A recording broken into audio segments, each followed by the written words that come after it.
এবারের বিশ্বকাপে নিজেকে অনন্য উচ্চতায় নিয়ে যাবেন ভিনিসিয়াস জুনিয়র। ইএসপিএনকে দেয়া সাক্ষাৎকারে বললেন ব্রাজিলের বিশ্বকাপ জয়ী কিংবদন্তি Roberto Carlos. Morocco match draw হলেও ভিনির দাপুটে গোল আশা জাগাচ্ছে সেলেসাও ভক্তদের মনে। এদিকে রিকভারি সেশনে নিজেকে প্রস্তুতে ব্যস্ত নেইমার, যা ইঙ্গিত দিচ্ছে খুব দ্রুত মাঠে ফেরার।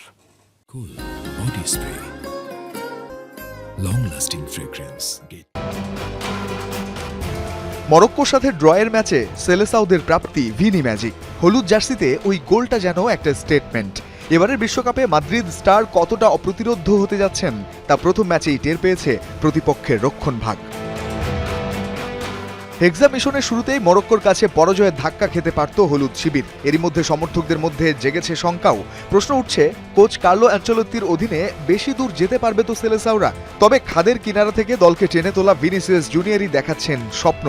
ব্রাজিলের বিশ্বকাপজয়ী কিংবদন্তি ডিফেন্ডার রবার্তো কার্লোস বলছেন, এবারের বিশ্বকাপে নিজেকে ভিন্ন উচ্চতায় নিয়ে যাবেন ভিনি। আমি পুরোপুরি নিশ্চিত যে এই বিশ্বকাপেই ভিনি দেখিয়ে দেবে সে কে এবং পায়ে বল নিয়ে সে কি করতে পারে। সে রোমাঞ্চিত এবং আত্মবিশ্বাসী।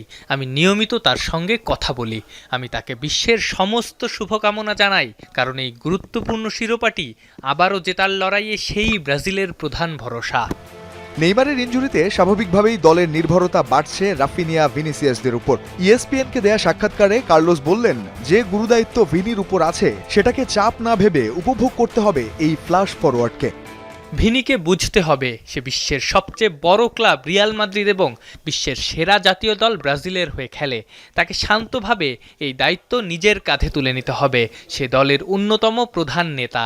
সে সমালোচনা থেকেও পালাতে পারবে না এবং নিজের দায়িত্ব থেকেও মুখ ফিরিয়ে নিতে পারবে না। ব্রাজিলের পরের ম্যাচ হাইতির বিপক্ষে ২০ জুন ফিলাডেলফিয়ায়। প্রথম ম্যাচের পর রিকভারি সেশন সেরেছে অ্যানচেলোত্তির শিষ্যরা। স্বস্তির খবর, সেই সেশনে দেখা গেছে নেইমার জুনিয়রকে। এবার কি তবে মাঠে ফিরছেন নেইমি? হাইতি ম্যাচেই কি মিটতে যাচ্ছে সেলেসাও ভক্তদের প্রত্যাশা? রঞ্জন শান্ত, যমুনা স্পোর্টস।